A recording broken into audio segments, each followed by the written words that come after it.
आपका एक बयान बहुत वायरल हो रहा है जिसको लेकर घमासान मचा हुआ है कि आप कह रहे हैं कि महाकुंभ के अंदर जाने वाले लोग पाप करने वाले होते हैं।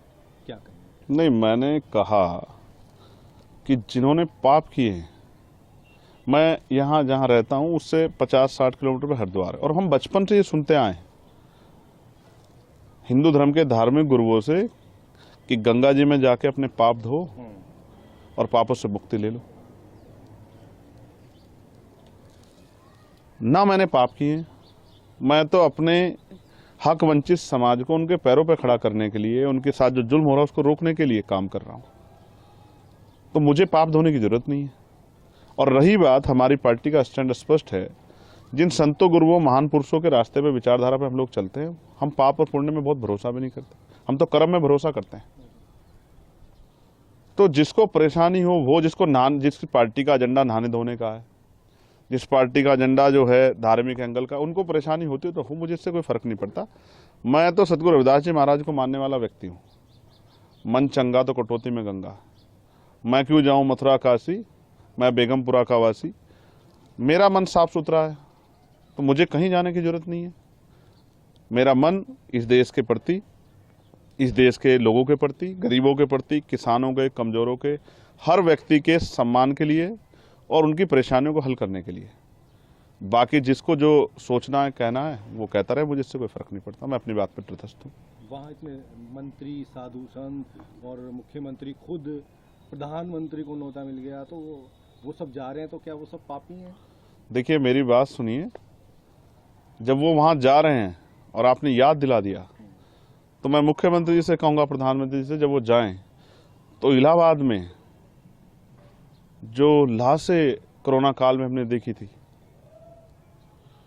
उन लोगों के लिए भी, जिनका अंतिम संस्कार भी नहीं करा, उनके लिए भी प्रार्थना कराएं। क्योंकि वो आपकी सरकार की निकम्मेपन की वजह से हुआ था। आप मेडिकल फैसिलिटी नहीं दे पाए थे। जिन लोगों को चिता नसीब नहीं हुई, क्योंकि हिंदू धर्म में तो कहा जाता है कि उनको अग्नि जो है उनके पार्थिव शरीर को मिल, जिनको नहीं मिल पाई उनके लिए भी प्रार्थना कर लेना, अगर आपकी आंखें खुल जाएं। तो मैं तो स्पष्ट तौर पर कहना चाहता हूं सरकार को और मुख्यमंत्री जी को कि जितना पैसा उन्होंने इस कुंभ में लगाया, अगर उतना पैसा वो इस प्रदेश की चिकित्सा, शिक्षा और रोजगार देने में नौजवानों को लगाते, तो बहुत सारे लोगों के परिवारों के आंसू सूख जाते, बहुत सारे लोगों को न्याय मिल जाता, बहुत सारे लोगों को आगे बढ़ने का अवसर मिल जाता। उसमें तो सरकार फेल दिख रही है। नहीं तो सीधा सीधा मंत्री, कई सारे लोग कह रहे हैं कि महाकुंभ पर जो इस तरह की बात कर रहे हैं चंद्रशेखर, वो कौवा है, बाग में बैठे हुए कौवा हैं, जबकि सब लोग कोयल की भाषा बोल रहे हैं। अब ये सरकार इंसानों की रखवाली नहीं कर पा रही, पशु पक्षियों की क्या रखवाली करेगी?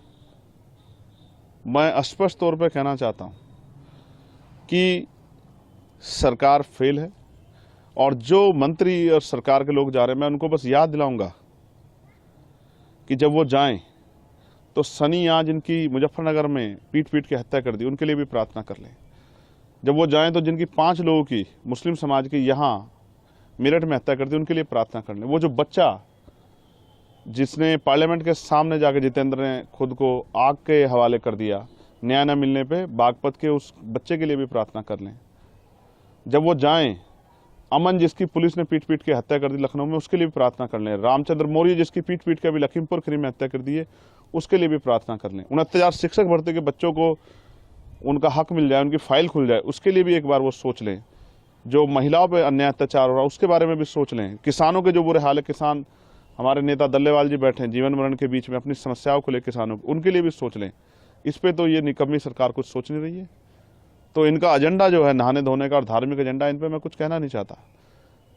इनको जो कहना है कहें, लेकिन जनता इनको आने वाले समय में सबक सिखाएगी।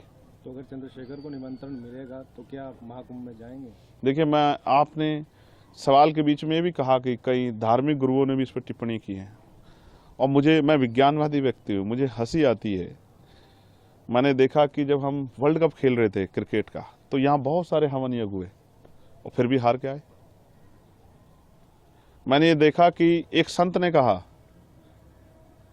कि हम ऐसा हवन यज्ञ करेंगे इस बार कि पाकिस्तान नक्शे से बाहर हो जाएगा। तो उनसे कहूंगा कि चाइना के लिए भी कर लेना।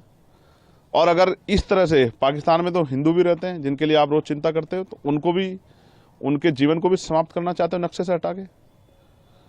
इन्हीं एक संत ने कहा कि मरे मुलायम काशी राम, प्रेम से बोलो जय श्री राम।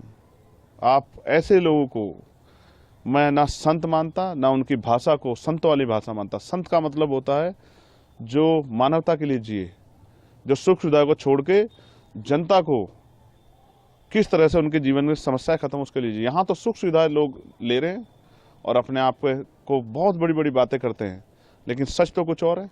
मैंने तो कोरोना काल देखा, अगर जितना पैसा वहां लगाया गया, इतना शिक्षा चिकित्सा पे लगाया होता तो इतने लोगों की जान नहीं जाती। और ये सब चीजें सरकार की देख रेख में, और कम तो बहुत जल्द जल्द आता है। फिर भी हमारे देश में कोरोना जैसी महामारी आ गई, इतने लोगों की जान चली गई, लॉकडाउन लग गया, मजदूरों की इतने लोगों की जान चली गई।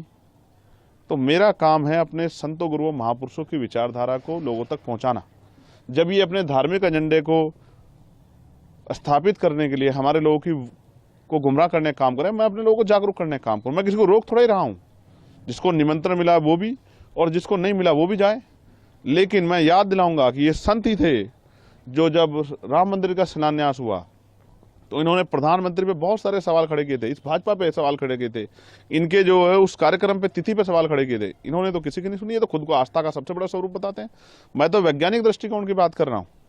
मान्यवर काशीराम साहब जो हमारे नेता हैं, मैं आखिरी तौर पर आपसे कह रहा हूँ, मैं उनको गुरु मानता हूँ, मैं उनका चेला। उन्होंने कहा, उन्होंने पंडाल लगाया, उन्होंने कहा जिनको इस जन्म में मुक्ति चाहिए, अपने दुखों का नाश करना है, वो हमारे साथ आ जाएं, और जिनको अगले जन्म की परवाह है वो कुंभ में चले जाएं। तो मैं तो इसलिए आपसे कहना चाहता हूं कि मान्यवर काशीराम साहब ने रास्ता दिखाया। अगर दलित, पिछड़े, आदिवासी, अल्पसंख्यक समाज के लोग, मुसलमान, जैन, सिख, बौद्ध, ईसाई, पारसी, उनके साथ जो हिंसा हो रही है, उनके साथ जो जुल्म हो रहा है, उनके अधिकारों पर जो हमला हो रहा है, अगर उनको अपनी समस्याओं से मुक्ति चाहिए, इस जीवन में अच्छा जीवन चाहिए आत्मसम्मान का, तो उनको आजाद समाज पार्टी के साथ, चंद्रशेखर के साथ आना चाहिए, तभी उनका भला हो सकता है। बाकी तो ये तो चलता रहेगा। सरकार जिस एजेंडे की सरकार है, जिस विचार सरकार, वो उस पर काम करेगी, और वो अपना काम कर रहे हैं, हम अपना काम कर रहे हैं। इससे किसी को परेशानी नहीं होनी चाहिए। और बाकी मैं सबकी आस्थाओं का सम्मान करता हूं। मैं तो संविधानवादी व्यक्ति हूं। मैंने किसी को कब कहा कि भाई आप जाओ ना जाओ। मैं तो ये कह रहा हूं कि मैं अपने गुरुओं संतों की बात पर खड़ा हूं। मन चंगा तो कटौती में गंगा, जिसका मन साफ सुथरा है उसको कहीं जाने की जरूरत नहीं। आप उसमें आपके बयान में कह रहे हैं कि जिसने पाप किया होगा वही जाएगा। तो मैं फिर आपको दोहराऊंगा, मैं यहाँ रहता हूँ, मुझसे 60 किलोमीटर पे हरिद्वार है, गंगा जी का स्नान करने लोग जाते हैं। ये हिंदू धर्म के धार्मिक गुरु ये भाषा बोलते हैं, कहते हैं यहाँ स्नान करोगे, डुबकी लगाओगे तो आपके पाप दूर हो जाएंगे, ये हवन यज्ञ करोगे तो आपके ग्रह सब ठीक हो जाएंगे, या आपकी समस्याएं खत्म हो जाएंगी, आपका जीवन लंबा हो जाएगा। मैं तो वही बात कह रहा हूँ जो ये कहते हैं। मैंने क्या गलत कहा? लेकिन मैं नहाने धोने की राजनीति नहीं करता हूँ। मैं लोगों को सही पथ पे ले जाके उनके दुखों की मुक्ति के लिए राजनीतिक सत्ता के बगैर, और उनको जब तक आर्थिक सशक्तिकरण नहीं होगा, सामाजिक भेदभाव खत्म, तब तक बदलाव नहीं हो सकता। मैं तो अपने काम पे, अपने उस विचार को, महापुरुषों विचार को आगे बढ़ाने का काम कर रहा हूँ।